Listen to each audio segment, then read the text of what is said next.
Family, I want you to lean in tonight because what I'm about to declare over your life is not ordinary. It's prophetic. Somebody in this room, somebody watching right now has been walking through a season of delay, discouragement, and disappointment.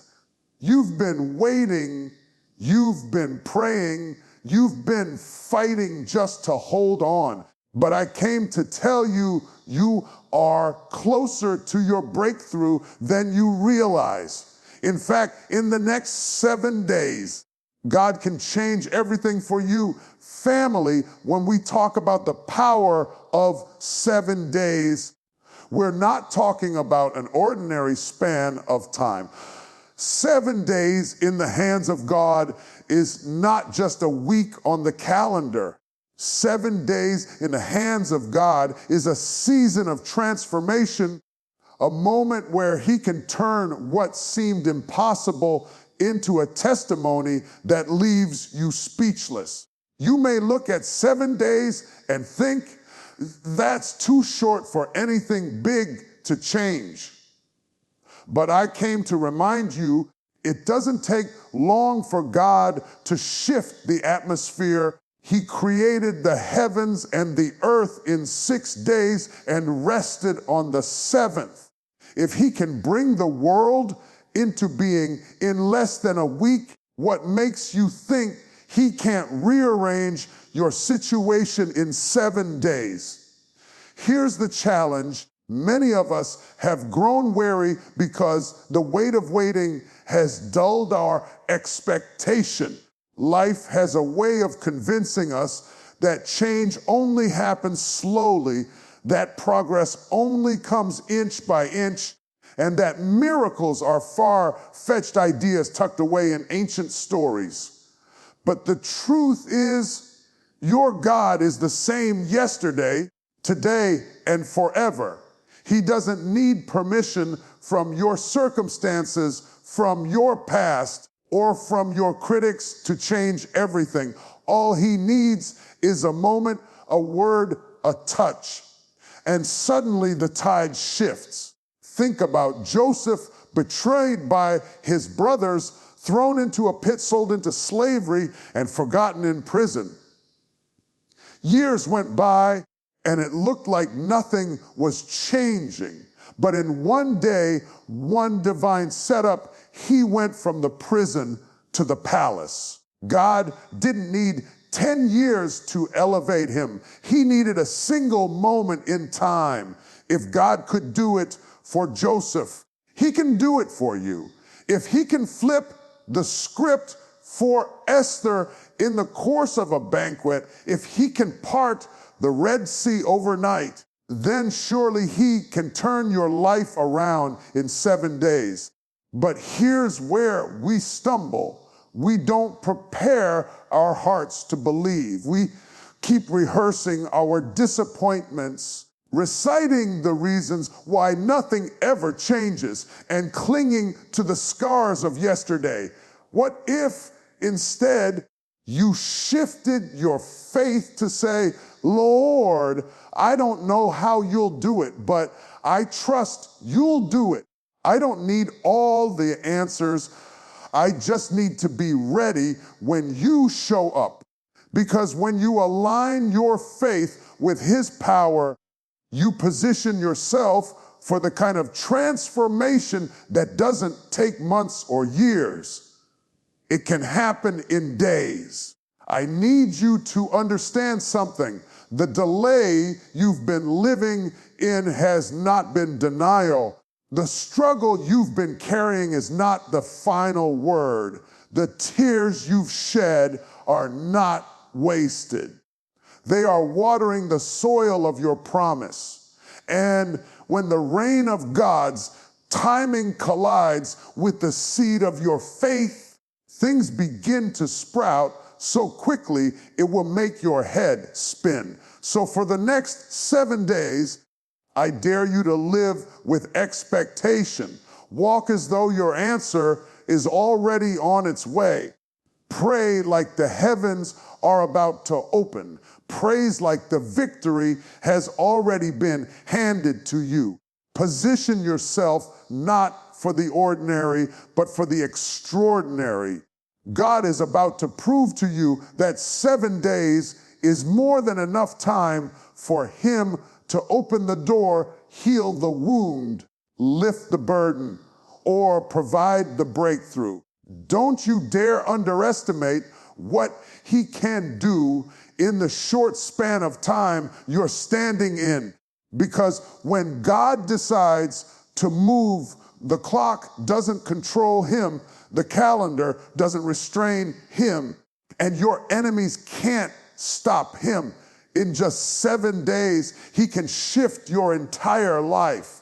And when he does, there will be no mistaking that it was his hand. Get ready, because the countdown has already begun. 7 days is not just time, it's divine opportunity. And when God steps into it, everything changes.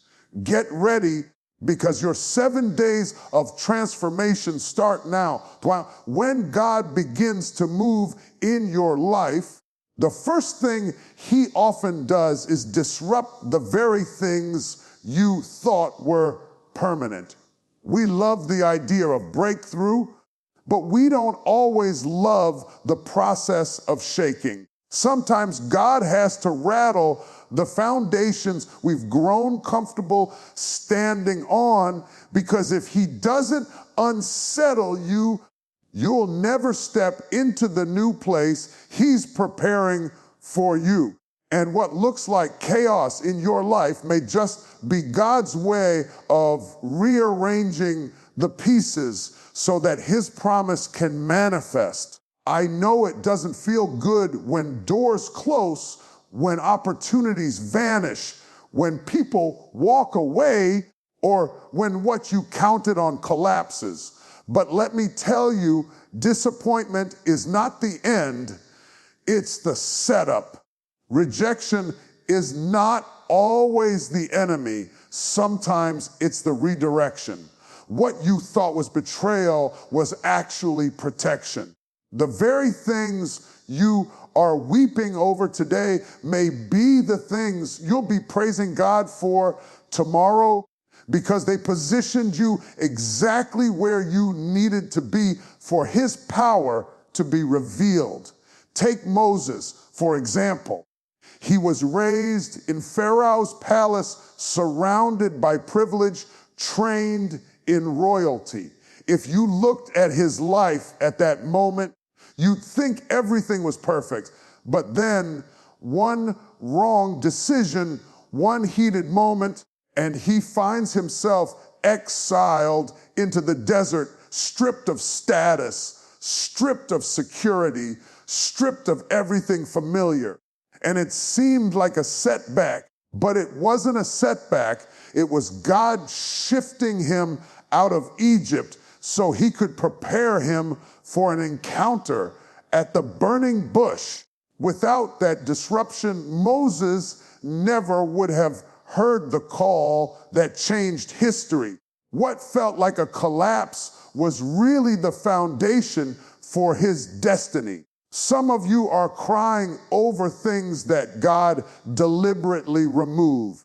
You're still asking him to bring back people who were never assigned to your future. You're begging him to resurrect seasons that have already expired. But when God is about to do something new, he will expose the cracks in your old structure. He'll shake you free from the grip of comfort. And though it hurts, it's necessary, because you can't step into the promise while clinging to the past. Now, here's the test. Can you trust him in the in between? Can you trust him when you don't see the finished picture yet? It's one thing to shout about the breakthrough after it comes, but it's another thing to praise him in the middle of the disruption. Faith is not just believing God when the Red Sea parts. It's believing him while the Egyptian army is still chasing you and the waters haven't yet moved. Faith is standing still and saying, Lord, I don't know how, but I know you will. What I want you to hear tonight is this disruption doesn't mean destruction.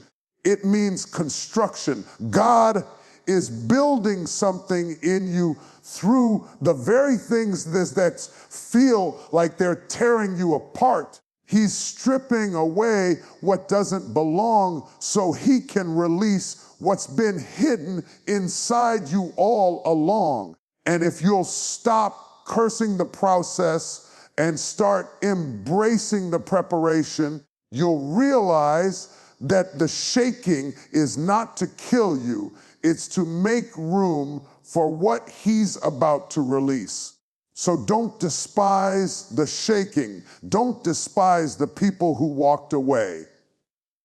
Don't despise the doors that closed. Lift your head, open your mouth, and declare, this disruption is divine. This shaking is preparation. This breaking is the birthing of something greater in me, because God has not forgotten you. He is simply positioning you. And the very thing that looks like it's falling apart is actually falling into place. Hold steady, because the shaking won't last forever. Soon you'll see why he had to move some things out of your way. Soon you'll realize that the breaking was the blessing in disguise. And when it all comes together, you won't be able to say it was your strength, your connections, or your strategy. You'll know it was the hand of God. Don't confuse the shaking with abandonment. It's not abandonment, it's alignment. And when God finishes aligning you, no devil in hell, no obstacle in your path, no betrayal in your circle will be able to stop what he is about to release. The shaking is proof that he's working. So stand still, hold your faith, and let him do what only he can do. Because the same disruption that feels like loss today will reveal itself as your breakthrough tomorrow. There comes a point when you realize that what God is about to do in your life is not dependent on your ability to figure it out, but on your willingness to trust him when everything seems uncertain. Trust is not easy, because trust requires you to relinquish control. And for most of us, control feels like security. We love to plan. We love to map it out. We love to calculate every step so we can know what's coming next. But God will often position you in situations where your plan no longer works, your resources are not enough, and your logic can't explain what's happening. Why? Because if you could handle it on your own, you would take the glory. But when you're forced to lean solely on him, then all the glory belongs to him. Think about Abraham. God told him to leave everything familiar, everything comfortable, and go to a place he would show him. Notice this, he didn't even give Abraham the map. He didn't tell him the exact coordinates. He just said, go. That's what faith looks like. Faith is walking without seeing. Faith is stepping when you don't know where your foot is going to land. Faith is trusting that the God who spoke the instruction already has the destination prepared. Abraham could have stayed where he was and argued with God. He could have said, show me the land first, then I'll move. But he obeyed even though he didn't understand. And because of that obedience, the promise was birthed. Some of you are in a place right now where God is asking you to step even though you don't see the ground. He's asking you to trust him in a season where everything looks opposite to the promise he gave you. And it feels risky. It feels uncertain. But I came to tell you that the uncertainty is proof that it's God. Because if it was easy, it wouldn't require faith. And without faith, you cannot walk into the promise he designed for you. Let's be real. Trusting God hurts sometimes. Trusting God means you pray and the answer doesn't come when you expect it. Trusting God means you sow seeds and you don't see the harvest right away. Trusting God means you forgive when you'd rather fight and you love when you'd rather walk away. Trusting God means you stand even when everything inside you is screaming to quit. But hear me, trusting God is never wasted. Every tear you've cried, every prayer you've whispered in the midnight hour, every time you stayed faithful when nobody noticed, all of it is being stored up. God has not overlooked you. The enemy wants you to believe that your waiting is pointless, that your faith is foolish, that your prayers are bouncing off the ceiling. But the devil is a liar. The fact that it hasn't happened yet doesn't mean it won't. Delayed does not mean denied. When God makes a promise, he backs it up with his integrity. He is not a man that he should lie. If he said it, he will do it. If he spoke it, he will bring it to pass. Your job is not to figure out the when or the how. Your job is to keep trusting, keep standing, keep believing. And let me encourage you with this. Sometimes the darkest nights produce the brightest mornings. Sometimes the greatest pain produces the greatest promise. And sometimes the very place where you thought you were forsaken will become the very place where his glory is revealed. That's the mystery of God's timing. He waits until every resource has dried up, every connection has failed, and every option has run out, because that's when his power shines the brightest. Don't let the delay discourage you. Don't let the silence convince you that he's forgotten. Every time you choose to trust him over your fear, you are building a foundation that hell cannot shake. Every time you declare his word over your circumstances, you are aligning yourself with his promise. And sooner or later, trust will turn into testimony. So keep walking even when you don't see the road. Keep believing even when you don't see the evidence. Keep declaring even when you don't see the manifestation, because when you put your trust fully in him, you can be certain of this: he will never let you down. The ground may feel shaky, but the promise is secure. Trust him because he's too faithful to fail. Sometimes God will take you through a season that feels like subtraction before he brings multiplication.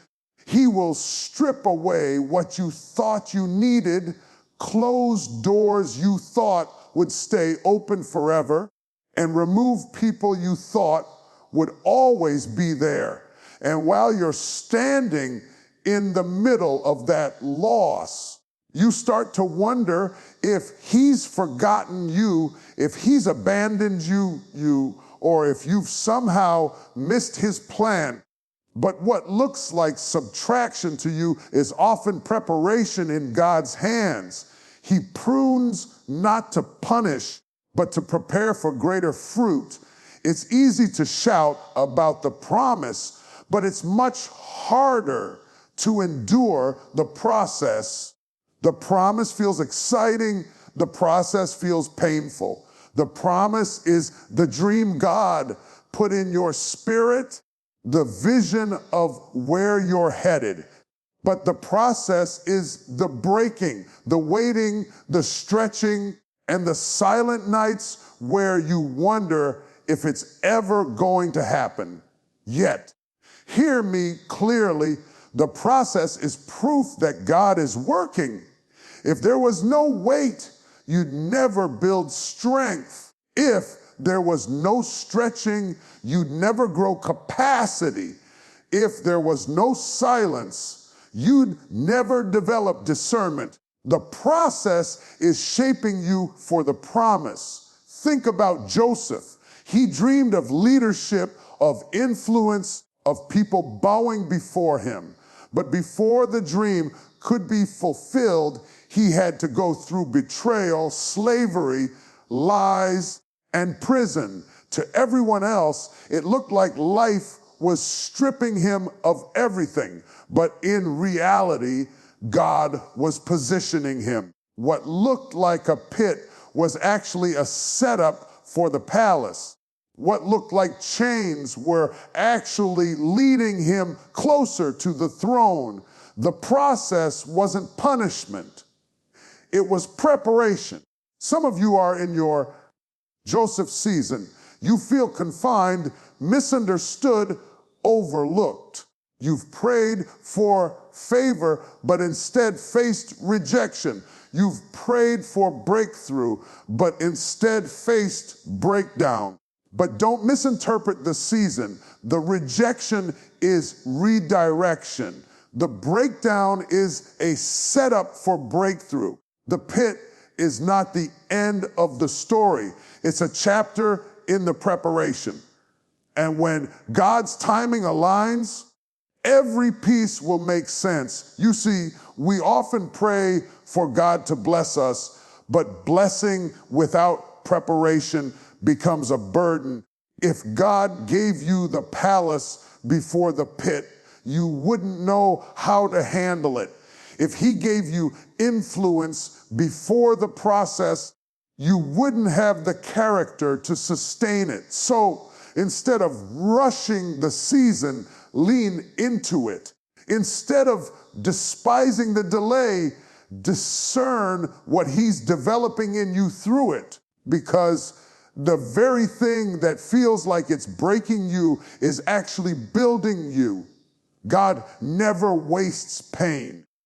That betrayal that left you wounded, he'll use it to teach you discernment. That season of waiting, he'll use it to strengthen your patience. That loss you thought would destroy you, he'll use it to anchor your faith. Every trial, every tear, every disappointment is part of the shaping. And when the time comes for the promise to manifest, you'll look back and realize the process was not your enemy. It was your training ground. I know it doesn't feel good right now. I know you want to fast forward, to skip ahead, to bypass the pain. But if you skip the process, you'll miss the preparation. And if you miss the preparation, you'll mishandle the promise. God loves you too much to let you walk into a blessing you're not ready for. That's why the delay isn't denial, it's development. So don't resent the process. Embrace it.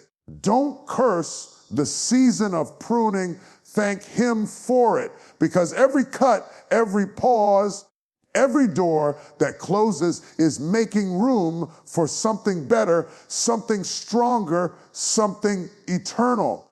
What feels like loss is actually gain. What feels like a setback is actually a setup. And what feels like the end is just the beginning of something greater. Stay faithful in the process, because the process is proof that the promise is still alive. And when the preparation is complete, no devil in hell, no opposition on earth, and no mistake from your past will be able to stop what God has ordained for your future. The process is painful, but the promise is unstoppable. There are moments in life when disappointment hits so hard that it knocks the wind out of you. You thought it would work out. You prayed, you planned, you gave it your best, and still the door closed. And in those moments, the natural instinct is to sit in the rubble and ask, why me? Why now? Why didn't God step in? But here's what I've learned. Sometimes the very door that slammed in your face was God's way of protecting you from something you couldn't see. What looked like a disappointment was really divine intervention. You see, when you live by sight, disappointment feels like the end of the story. But when you live by faith, disappointment becomes a doorway. God will let one thing collapse because he's constructing something greater. He'll let people walk out because he's making room for the ones who are truly meant to walk with you. He'll allow your plans to fall apart because his plan is so much higher, so much deeper, so much richer than anything you could imagine. Think about how many times in Scripture God turned disappointment into destiny.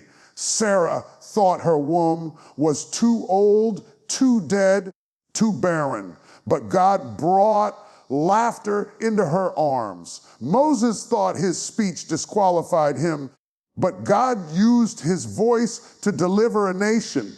Peter thought failure had ruined his future when he denied Christ, but God restored him and made him a cornerstone of the church. What looked like finality became favor. What looked like loss became legacy. And isn't it just like God to use what broke you to bless you? Isn't it just like him to take what you thought was wasted and weave it into something wonderful? That's why you can't give up in the middle of your disappointment. That's why you can't let bitterness set in when the plan doesn't unfold the way you pictured it. Because disappointment is often the wrapping paper around a divine promise. It may not look like what you prayed for, but it will become exactly what you needed. The truth is, God's promises often come in strange packages. Sometimes they come disguised as detours, delays, or even defeats. But just because the wrapping looks rough doesn't mean the gift inside isn't good. Don't judge your future by the pain of the present. Don't measure God's power by the limitations of your perception.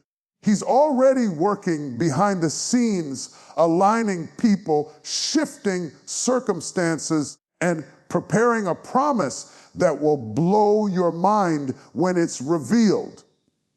But here's the key. You've got to trust him enough to keep walking. Too many people build permanent houses in temporary seasons. They park in disappointment instead of pressing through to destiny. They let the sting of what didn't work out rob them of the joy of what's coming next. Don't you dare settle in disappointment.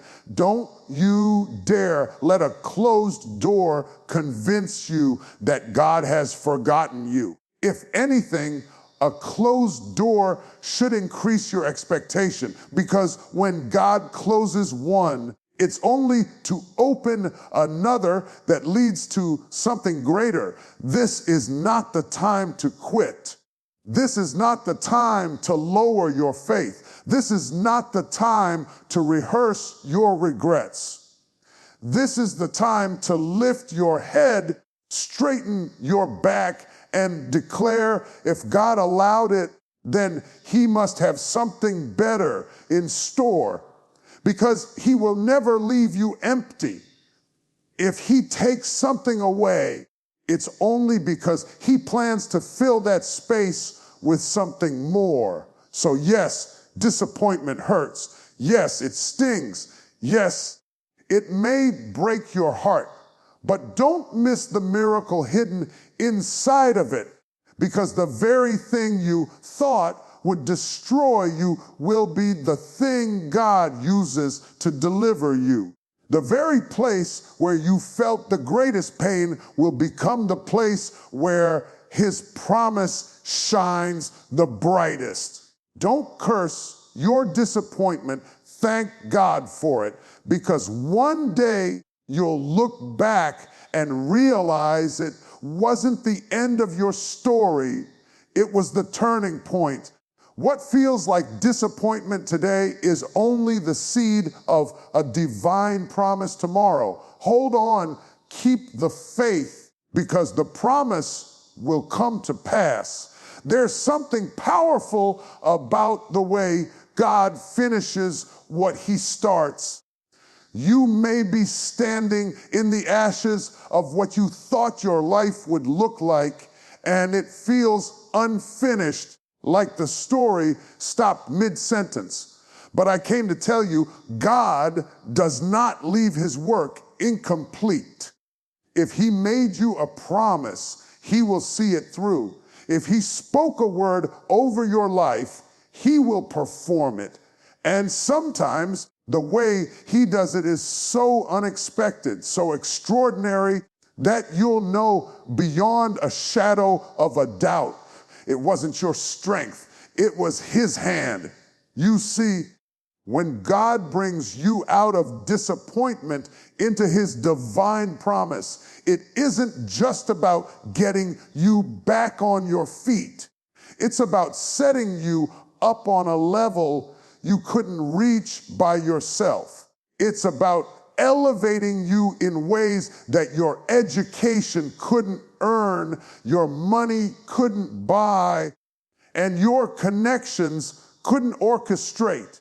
God has a way of taking what you lost and replacing it with something so much greater that you forget the sting of what you went through. The enemy thought he had you bound by that setback, thought he had you locked in the chains of regret and sorrow. But God said, I'm going to use what hurt them to help them. I'm going to use what broke them to build them. That's the divine turnaround.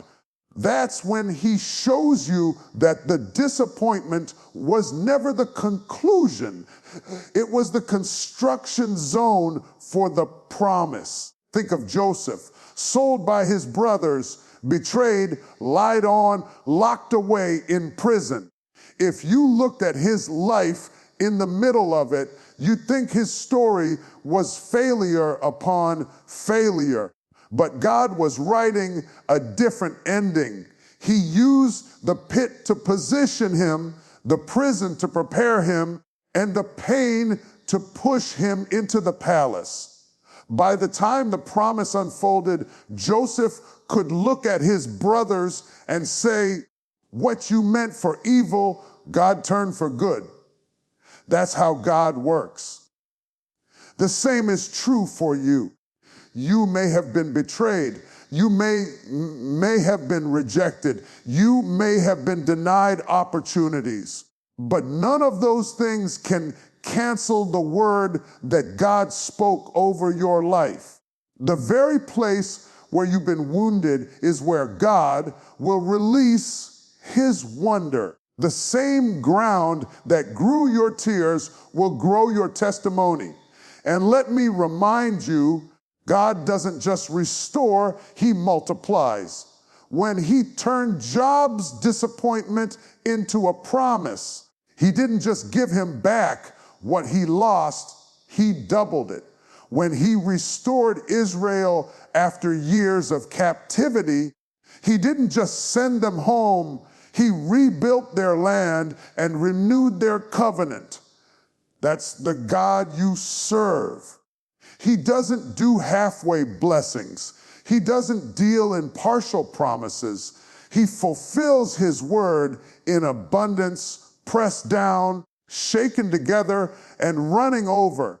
But here's the challenge. You have to be willing to walk through the disappointment long enough to see the promise. Too many of us forfeit the promise because we faint in the waiting room. We let the enemy convince us that the silence means abandonment, when in reality, the silence is the setup. God is arranging everything, aligning every detail, so that when the promise comes, it will not be delayed, it will not be denied, it will come right on time. So don't despise where you are right now. Don't curse the season that feels empty. This is not wasted time. This is preparation time. God is doing something in the dark that you'll only understand when he brings it into the light. You may not see the breakthrough today, but it's already in motion. You may not feel the promise yet, but it's already on its way. Lift your head, strengthen your faith. Refuse to let disappointment dictate your destiny, because the God who made you, the God who called you, the God who promised you is faithful to perform what he spoke. Disappointment is not the final chapter. It's just the backdrop for the glory of God's promise. And when it unfolds, you won't just recover, you'll reign.